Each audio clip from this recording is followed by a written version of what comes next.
పడినటువంటి మూర్తి. అటువంటి మహానుభావుడు ఏ చేతితో దశావతారాలలో ఉద్ధరించాడో ఆ స్వామి దర్శనమే దశావతార దర్శనము.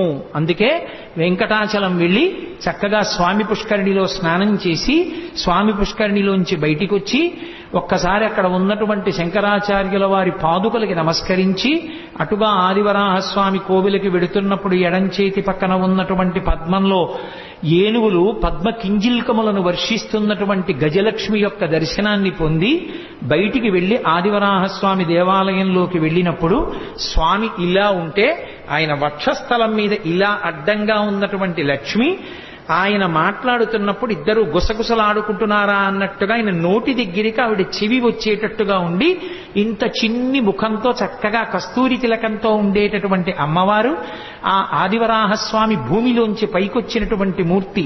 ఆ ఆదివరాహస్వామి దర్శనం